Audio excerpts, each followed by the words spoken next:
So before I even get started, I want to give a shout out to the spotters and loaders of the meet.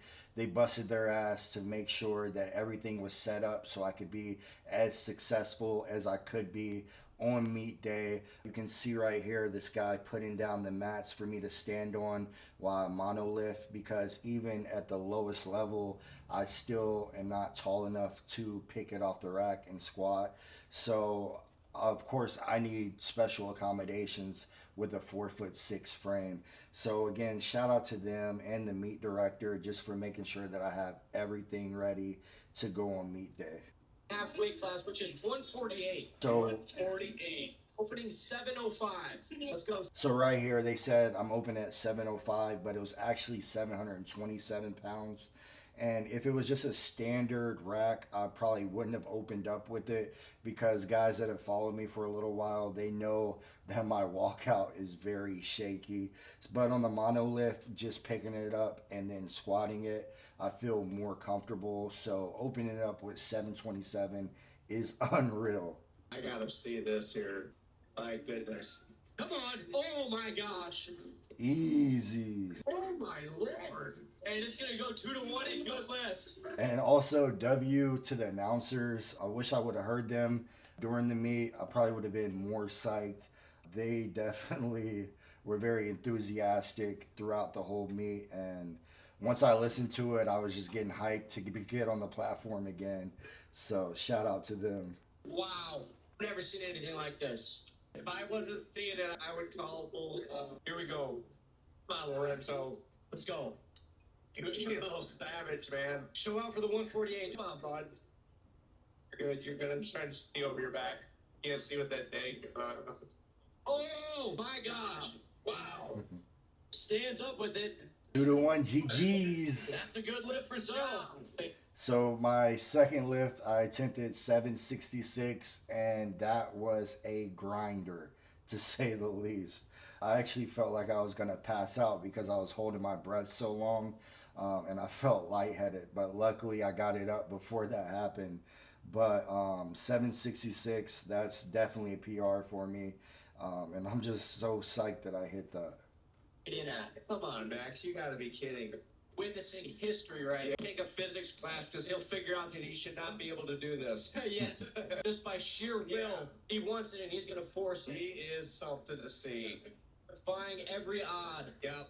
So the third lift was 777, and I don't know what happened on the unrack, but I guess I wasn't braced enough and I was falling forward. So good job on that spotter for catching me, because that could have been very disastrous. That's sure what happened there. I think he might not have had his quite settled off the pick there. And also, I thought that it was a failed lift, but the head judge said that I could re-rack it and attempt it again. So at this point, I'm trying to get my mind psyched for it, because I had already thought that I failed the lift. It seemed like as soon as they pulled the hooks, he tossed his upper back. They're going to give him a reset. Here we go. He's got the crowd behind him. He's got the spotters behind him. You're there. Hit it, but no, not today. And at that point, just from that second grinder that I did with the 766 and not being mentally focused after the re-rack, I was like, you know what?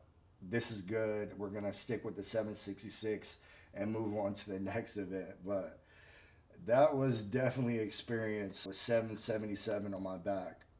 Hey, I'll tell you what. That dude is a savage. I think they're getting out the. So on bench, which is the next event, I usually have a custom-made box that I work out with at home, but the thing is big and bulky, and going through airport security and carrying it from the event back to the hotel, back and forth. I did that before and I didn't like it. So I hit up the meet director and I was like, hey, do you guys have any blocks available for me at the meet? And they came up with this, which I've never lifted with before, but I said, you know what, I'll give it a shot. I don't want to carry this big ass box around. So they came up with this, and I had 6 on one side and 6 on the other. He is short. That's one of the great things about powerlifting too, is that they accommodate that. You're allowed to put your feet up on. You and I are pretty short. Sorry about the audio, it cuts in and out. When I was younger, I have a time or two, but as I got older and learned my leg drive a little better, I don't really have a need for it. So I got my coach Greeno I mean, those getting ready to give me blocks the we had handoff. at the bar them a little bit. I didn't really like them for deficit deadlifts and stuff like that. Boom. So on that first one, two things. So the reason why I got flagged for it was a little bit of downward motion. And also my leg drive, the blocks were way too high. And actually, I never checked my phone during a meet, but something told me to. And my boy Jarrett, shout out him on the platform, he was like, yo, your blocks are way too high. You need to take one level off. So W advice from him.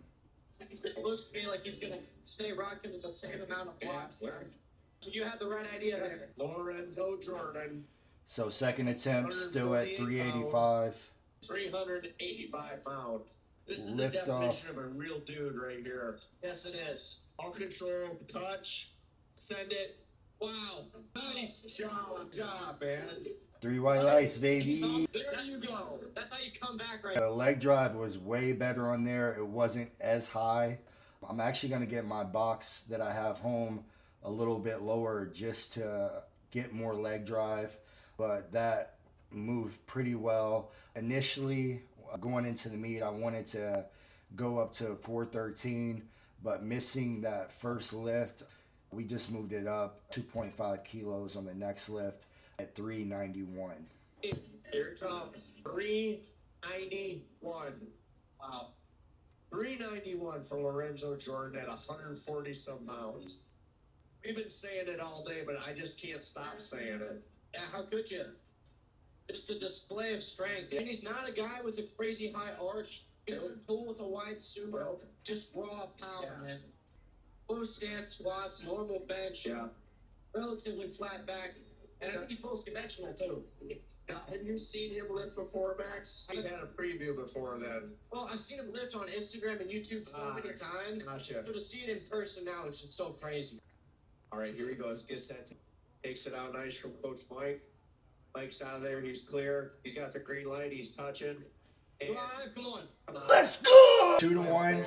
I think my feet moved just a little bit. That's why I got called for one red. All right, man. Here we go. We got Lorenzo Jordan coming out here. What is this guy got on there? 485? Looks like it. My goodness gracious. Here we go. Can you tell? Is that sumo that he's going, or it doesn't matter? It's conventional to me. Yeah, it looks conventional. It doesn't matter. He stood right up. His shoulders and arms. I know. He's just a dude. All right, so on this lift, I got called for soft knees, and I should have specified with the judges and the meet director beforehand that my knees don't lock out like regular people's do. No excuses. They called it a bad lift. And this is my second year competing in powerlifting, so I didn't really know how to bring that up with people.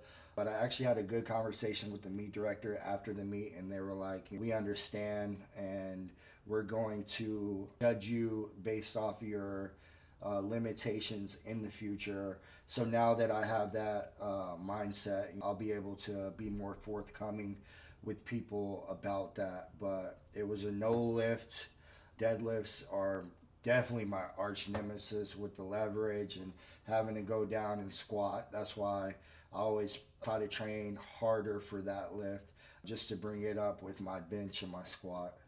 The second lift, I got up to my knees, and then my left hand grip, which always fails me, gave out, and I dropped the weight before I could lock out my hips.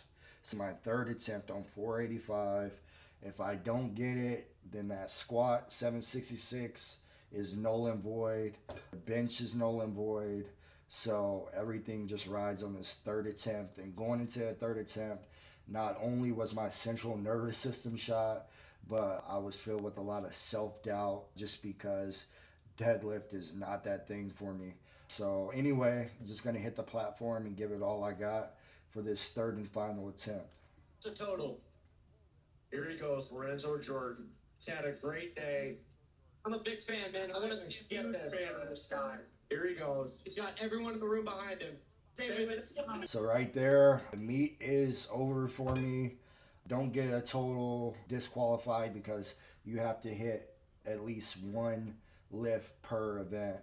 And I walked down there with my head held low, but also I put all that on me because me and my coach, we had a game plan going into this, and 485 was not the number for my first lift. I believe it was 463, and I just was a renegade with it. Actually, my coach wasn't there at that time, and he gave me all the numbers, and I didn't stick to the plan, and it just falls back on me.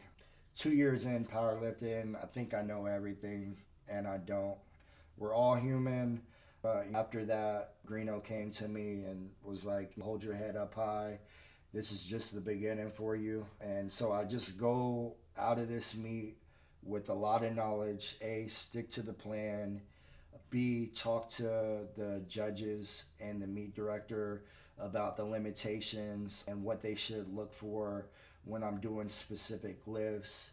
And just learn from everything. First big meet, and up until the deadlift, I was neck and neck with the big names that I mentioned before. And it's devastating. It's a blow. I'm still processing it. It took me 2 weeks to even get to this point, to even look at this footage. But you live and you learn, and you go on to the next thing. I got prep. I'm competing again in October in Chicago at the Surge. So I'm going to take everything, all the information from this meet, and transfer it into the next one so I can be successful. Because up until the deadlift, if I would have pulled that deadlift, I would have been at, I think, 595 dots right there. And my goal was 600 dots. So it's frustrating, but we live and we learn, and we try to do better.